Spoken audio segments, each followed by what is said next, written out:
नमस्कार प्यारे बच्चों, मैं सोनू चौधरी एक बार फिर से आप सभी का आपके अपने चैनल द मैथ टाइटन्स में स्वागत करता हूं।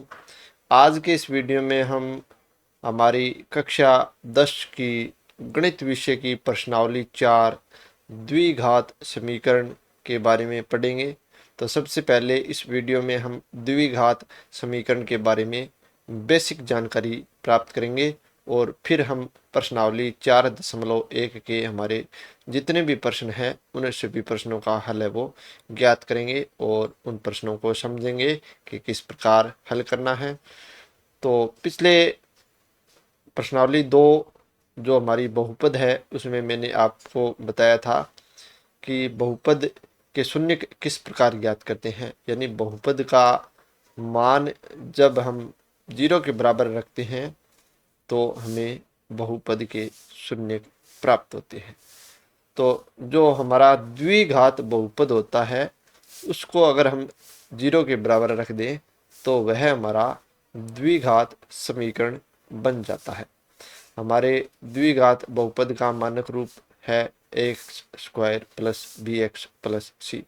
तो इसका मान जब हम शून्य के बराबर रख दें यानी a x square plus b x plus c बराबर 0, तो यह हमारा एक द्विघात समीकरण बन जाता है जहां पर ए बी सी क्या है, हमारी वास्तविक संख्याएं और चर x की अधिकतम घात है वो 2 होगी।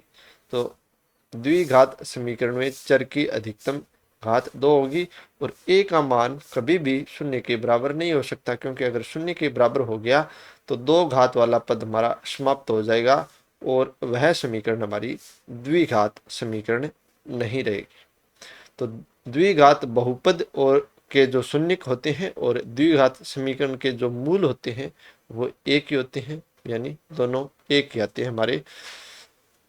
चलिए अब हम जानते हैं कि चर x में एक द्विघात समीकरण a x square plus b x plus c बराबर 0 के प्रकार की होती है, यानी ये एक द्विघात समीकरण का मानक रूप है जहां ए बी सी वास्तविक संख्या है और ए का मान 0 के बराबर नहीं है। अगर ये ए का मान 0 के बराबर हो गया तो ये वाला पद पूरा का पूरा 0 हो जाएगा, तो ये फिर हमारी रैखिक समीकरण बचेगी, द्विघात समीकरण नहीं होगी। तो उदाहरण के लिए 2x square plus x minus 300 बराबर 0 एक द्विघात समीकरण है, क्योंकि यहाँ पर देखिए चर x की अधिकतम घात कितनी है 2। इसी प्रकार 2x square minus 3x plus 1 बराबर 0 ये भी हमारी एक द्विघात समीकरण है। घातों का घटता क्रम है, चर x की घातों का घटता क्रम। यहाँ पर 4x minus 3x square plus 2 बराबर 0 ये भी एक द्विघात समीकरण है, लेकिन यहाँ पर हमारे पास चर x की घातों का घटता क्रम नहीं है, उल्ट पुल्ट हमें दिया हुआ है लेकिन ये एक द्विघात समीकरण। इसी प्रकार 1 माइनस ए एक्स स्क्वायर प्लस 300x बराबर 0 भी द्विघात समीकरण है, क्योंकि यहाँ पर चर x की अधिकतम घात कितनी है 2। तो अब आप बताइए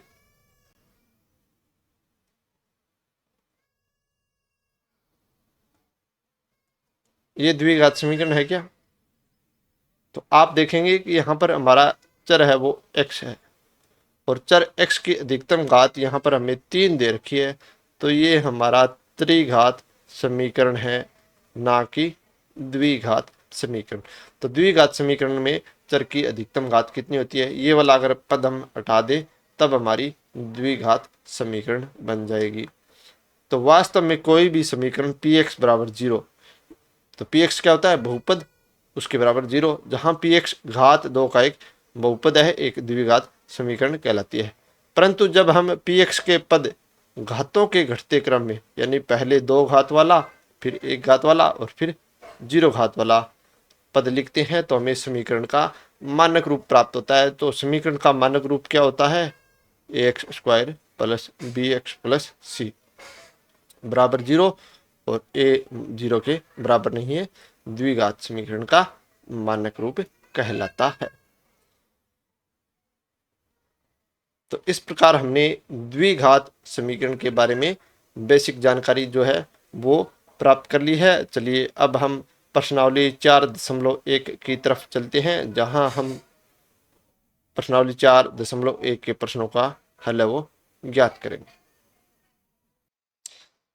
तो प्रश्नावली 4.1 का हमारा पहला प्रश्न क्या है कि जांच कीजिए कि क्या निम्न द्विघात समीकरण है। तो हमें सीधा ही तुक्का नहीं मारना है कि द्विघात समीकरण है ये नहीं है। तो इस प्रश्नावली में से जो प्रश्न आएंगे वो आपके ऑब्जेक्टिव टाइप के प्रश्न आएंगे और आपको उन्हें हल करना है। हल करके ही आपको ऑप्शन पर निशान लगाना है। तो हमारा पहला प्रश्न क्या है, x प्लस 1 की होल स्क्वायर बराबर 2 गुणा एक्स माइनस 3। तो यहाँ पर देखिए ये हमारी एक सरल समीका होती है a प्लस बी की होल स्क्वायर, उसके रूप में जिसका हल क्या होता है A square plus B square plus 2ab। तो इसका हल क्या हो जाएगा, देखिए पहले x का स्क्वायर होगा, फिर 1 का स्क्वायर 1 और फिर इन दोनों का गुणा, देखिए ए बी का गुणा का दुगुना, यानी इन दोनों का गुणा किया x आया और उसका दोगुना 2x। अब 2 का पहले x के साथ गुणा होगा फिर 3 के साथ, तो 2x माइनस 2 का 3 के साथ गुणा किया 6। तो x square plus 1 plus 2x। अब 2x को इस साइड लाएंगे और 6 को भी इस साइड लाएंगे, तो माइनस का 2x और प्लस का 6 बराबर 0। तो 2x से 2x कट गया, 1 और 6 जुड़कर हो गए 7। तो ये द्विघात समीकरण है क्या, हाँ ये हमारी एक द्विघात समीकरण है, क्योंकि चर की अधिकतम घात यहाँ पर हमारे पास 2 है। तो लिखेंगे चर x की अधिकतम घात 2 है, इसलिए यह एक द्विघात समीकरण है। तो चलिए अब हम दूसरे प्रश्न को हल करते हैं। तो दूसरे प्रश्न में क्या दे रखा है कि जांच कीजिए कि क्या निम्न द्विघात समीकरण है। ये हमें इसमें भी यही पता करना है कि ये द्विघात समीकरण है या नहीं। तो देखिए ये वाला पद ऐसे ही रहेगा। अब इस -2 का पहले 3 के साथ गुणा हुआ, फिर -x के साथ, तो -2 का 3 के साथ गुणा किया -6, -2 का -x के साथ गुणा करेंगे प्लस 2x, तो x स्क्वायर -2x। अब 2x को इस साइड ले आए तो -2x और 6 को इस साइड ले प्लस का 6, तो x स्क्वायर -4x प्लस 6 बराबर 0। तो यहाँ पर देखिए चर x की अधिकतम घात कितनी है 2, तो चर x की अधिकतम घात 2 होने के कारण यह एक द्विघात समीकरण है। चलिए तीसरे में देखिए क्या दे रखा है, x माइनस 1 गुणा एक्स प्लस 1 बराबर x माइनस 1 गुणा एक्स प्लस 3। तो पहले x का गुणा हम x के साथ करेंगे और फिर x का गुणा 1 के साथ। अब ये -2 का गुणा पहले x के साथ और फिर 1 के साथ। इसी प्रकार दूसरी तरफ x का गुणा पहले x के साथ फिर 3 के साथ, -1 का गुणा पहले x के साथ और फिर 3 के साथ।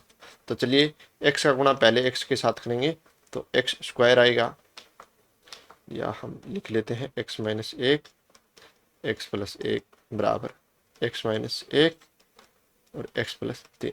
तो x का x के साथ गुणा किया x स्क्वायर, x का 1 के साथ गुणा किया x, -2 का x के साथ गुणा किया -2x और -2 का 1 के साथ गुणा किया -2, x का x के साथ गुणा किया x स्क्वायर, x का 3 के साथ गुणा किया 3x, -1 का x के साथ गुणा किया -x और -1 का 3 के साथ गुणा किया -3।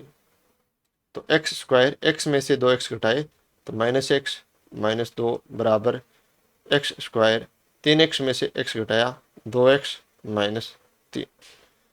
अब ये पूरा का पूरा जो तीनों की तीनों पद है वो इस साइड ले आएंगे, तो x square -x -2 -x square -2x plus 3 बराबर 0। एक्स स्क्वायर से एक्स स्क्वायर -x और -2x हो गए माइनस के 3x, -2 और +3 हो गया प्लस का 1 बराबर 0। तो यहाँ पर ये हमारा क्या आया, रेखिक समीकरण, क्योंकि हमारे पास चर x की अधिकतम घात यहाँ पर एक ही है, ना कि दो। तो चर x की अधिकतम घात एक होने के कारण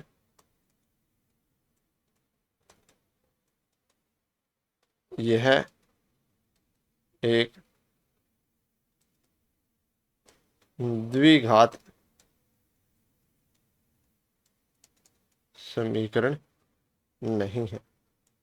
चलिए चौथे में क्या करेंगे, तीसरे की तरह हल करना है। पहले x का 2x के साथ गुणा, फिर x का 1 के साथ, -3 का 2x के साथ और -3 का 1 के साथ। तो x -3 गुणा 2x + 1, फिर x का x के साथ और x का 5 के साथ गुणा करना है। तो x का 2x के साथ गुणा किया 2x², फिर x का हम गुणा करेंगे 1 के साथ, तो x आएगा। 2x का 3 के साथ गुणा किया -6x, -3 का 1 के साथ गुणा किया -3, x का x के साथ गुणा किया x² और x का 5 के साथ गुणा किया 5x। अब ये वाले जो दोनों पद है इस साइड लिए, यानी 2x² प्लस x में से 6x गए -5x -3, x² इस साइड आया माइनस का, 5x आया माइनस का, बराबर 0। तो 2x² में से x² घटाया x² -5x और -5x हो गए -10x -3 बराबर 0। तो ये देखिए चर x की अधिकतम घात यहाँ पर 2 है, तो ये हमारी एक द्विघात समीकरण है। चर x की अधिकतम घात 2 होने के कारण यह एक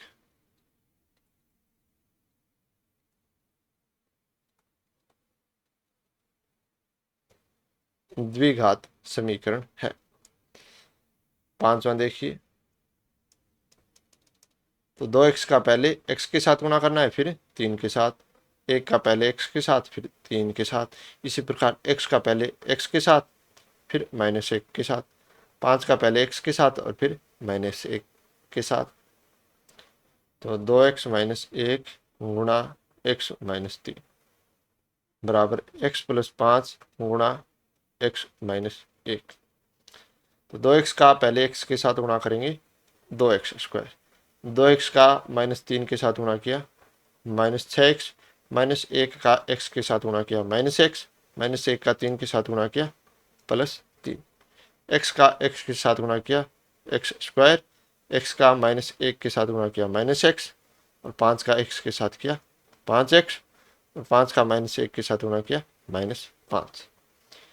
तो 2x² 6x और 7x हो गए माइनस के 7x, क्योंकि दोनों माइनस के हैं तो जुड़ जाएंगे, +3 x², ये माइनस का x, ये प्लस का 5x, तो हमारे पास प्लस का 4x -5। तो 2x² -7x +3 -x² -4x +5 बराबर 0। तो 2x² में से x² घटाया तो हमारे पास x² बच गया, माइनस का 7x और माइनस का 4x हो गए माइनस के 11x और 3 और 5 जुड़कर हो गए 8। अब ये देखिए हमारे पास चर की अधिकतम घात 2 है, तो ये हमारी द्विघात समीकरण है। तो चर x की अधिकतम घात 2 होने के कारण यह एक द्विघात समीकरण है।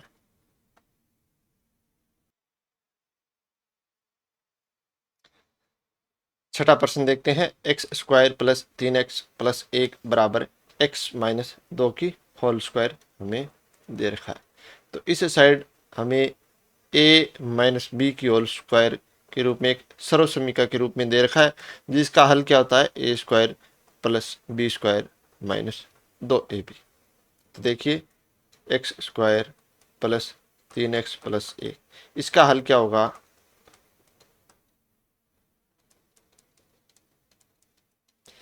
तो पहले x की स्क्वायर, फिर 2 की स्क्वायर 4, और फिर देखिए 2ab यानी दोनों के गुणा का डबल, तो इन दोनों का गुणा 2x और उसका डबल हो गया 4x। अब इस पूरे के पूरे को इस साइड ले आएंगे तो x square plus 3x plus 1, x square इस साइड आया माइनस में, 4 इस साइड आया माइनस में, माइनस 4x आया इस साइड प्लस में, क्योंकि प्लस वाला काम किस में बदल जाता है? माइनस में, और माइनस वाला प्लस में। तो इस प्रकार से परिवर्तन होता है, भाग वाला चला जाता है गुणा में और गुणा वाला चला जाता है भाग में। तो एक्स स्क्वायर से एक्स स्क्वायर, 3x और 4x जुड़कर हो गए 7x, 1 में से 4 घटाए -3 बराबर 0। तो यहाँ पर देखिए चर x की घात 1 ही है, 2 नहीं है, तो ये हमारी द्विघात समीकरण नहीं है। तो चर x की अधिकतम घात 1 है, इसलिए यह है द्विघात समीकरण नहीं है। चलिए आगे 7वां प्रश्न देखते हैं। x प्लस 2 की घात 3 बराबर 2x गुणा एक्स स्क्वायर माइनस 3। तो x प्लस 2 की घात 3 बराबर 2x गुणा एक्स स्क्वायर माइनस 1। तो ये देखिए a प्लस बी की घात 3 है। इसका हल क्या होता है? a की घात 3 प्लस b की घात 3 plus 3a square b plus 3ab square, ये हल होता है।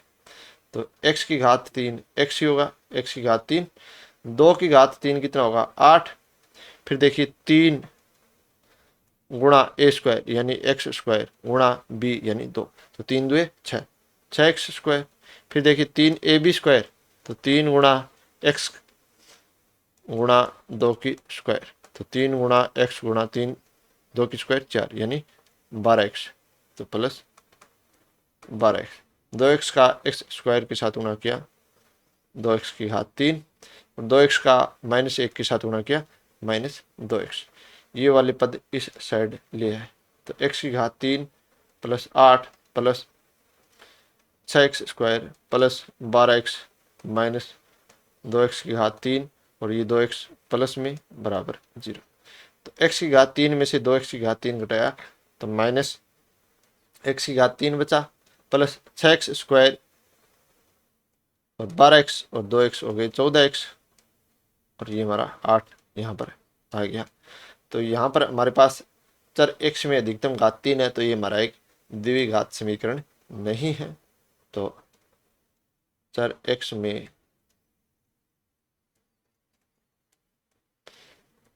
अधिकतम घात 3 होने के कारण यह एक द्विघात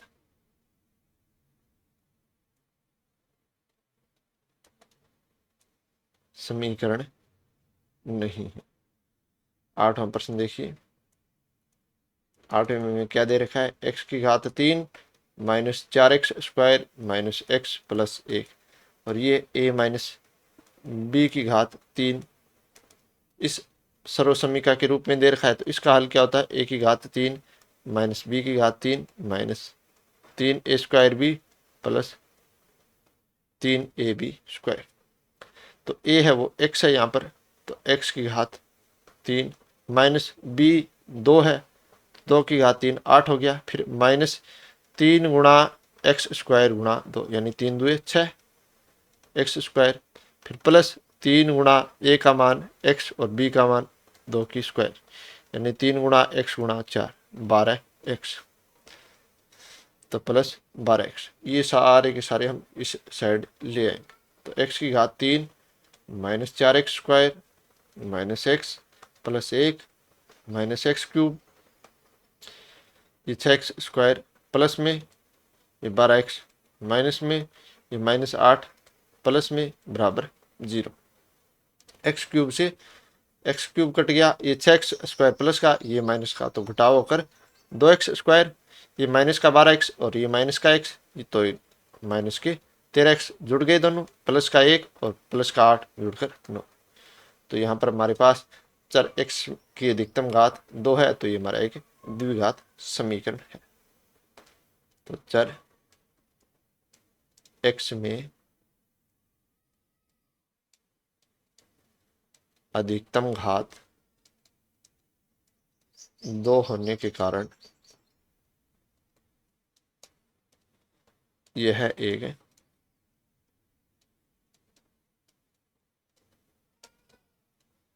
द्विघात समीकरण है।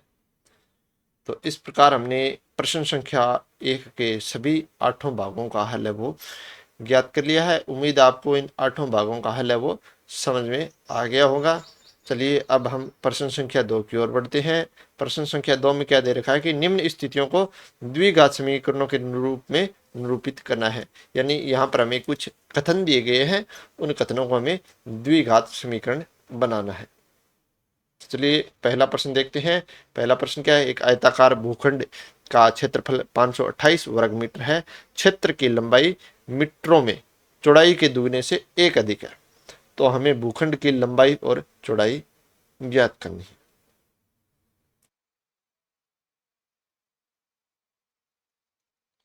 तो देखिए लंबाई चौड़ाई के दुगने से 1 अधिक है, तो यहाँ पर हम क्या मान लेंगे, चौड़ाई को मान लेंगे माना आयताकार भूखंड की चौड़ाई हमने मान ली x मीटर। तो आयताकार भूखंड की लंबाई कितनी हो जाएगी, लंबाई है वो चौड़ाई के दुगने से 1 अधिक है, तो ये लीजिए चौड़ाई का दुगना कर दिया, तो इससे 1 ज्यादा है तो 1 जोड़ दिया, यानी 2x प्लस 1 मीटर। अब आयताकार भूखंड का क्षेत्रफल 528 वर्ग मीटर है। तो आयताकार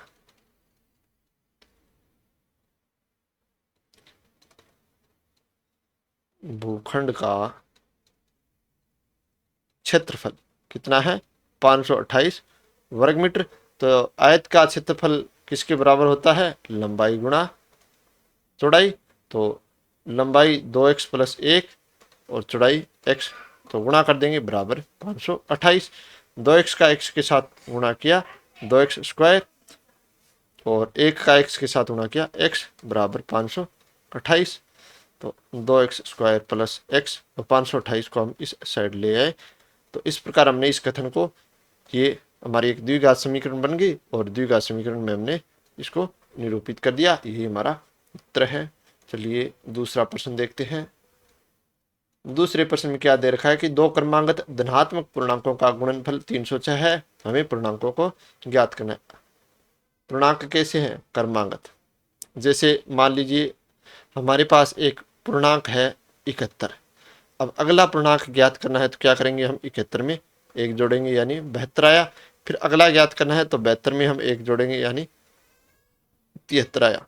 तो इसी प्रकार हमें कोई भी पूर्णांक ज्ञात करना है लगातार, तो उसमें हम 1 बढ़ाते जाएंगे तो हमारा अगला जो पूर्णांक है वो आता जाएगा। तो माना पहला पूर्णांक मान लिया हमने x, तो दूसरा पूर्णांक क्या होगा, वो होगा x प्लस 1। अब पूर्णांकों का गुणनफल कितना है, पूर्णांकों का गुणनफल है वो 306 है। पूर्णांकों का गुणनफल कितना दे रखा है हमें, 306। अब हम इनका गुणा करेंगे यानी x का गुणा करेंगे x प्लस 1 के साथ बराबर 306। तो x के साथ गुणा किया x² और x का 1 के साथ गुणा किया x बराबर 306। 306 को इस साइड ले तो x² प्लस x माइनस 306 बराबर 0, और ये हमारी द्विघात समीकरण बन गई।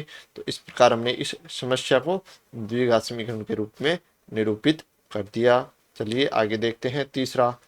तीसरे में हमें क्या दे रखा है, रोहन की माँ उससे 26 वर्ष बड़ी है। उनकी आयु का गुणनफल अब से 3 वर्ष पश्चात 360 हो जाएगा। हमें रोहन की वर्तमान आयु ज्ञात करनी है। तो माना रोहन की वर्तमान आयु हमने मान ली x वर्ष।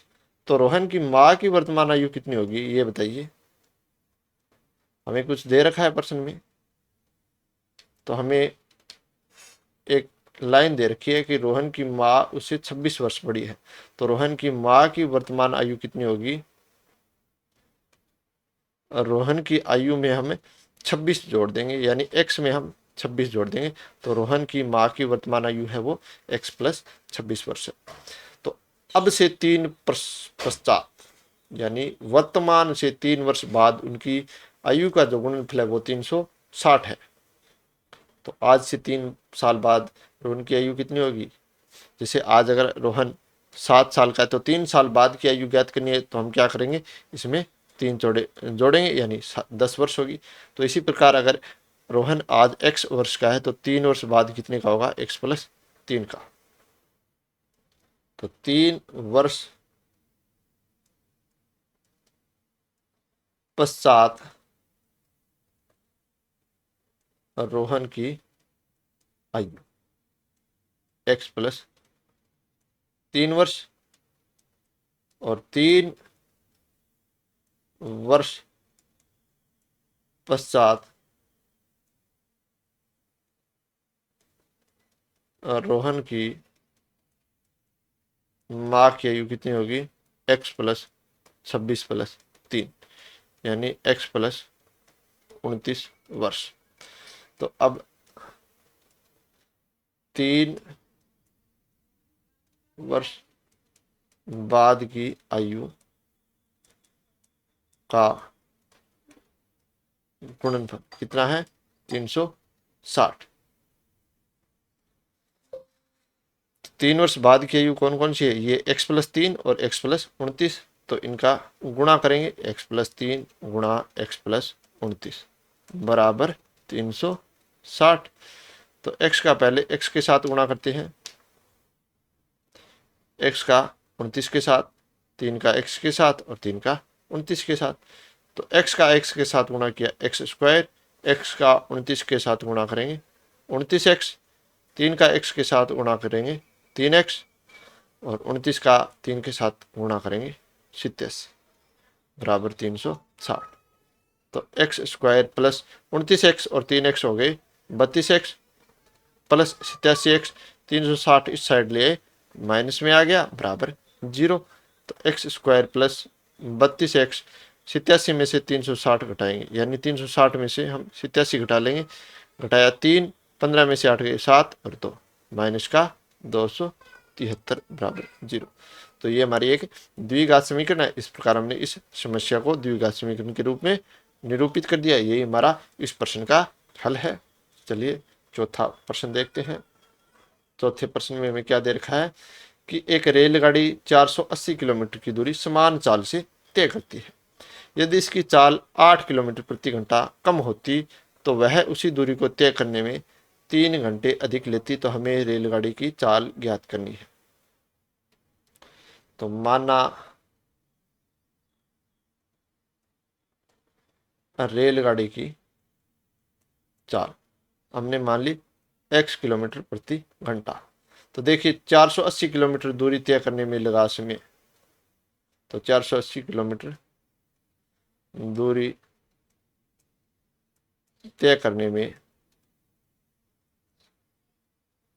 लगा समय कितना होगा। समय का सूत्र क्या होता है, दूरी बटा चाल। तो दूरी है 480, चाल है वो x, घंटा, घंटा को हमने लिख दिया h। अब देखिए चाल 8 किलोमीटर कम होती, 8 किलोमीटर प्रति घंटा। तो 8 किलोमीटर प्रति घंटा चाल कम होने से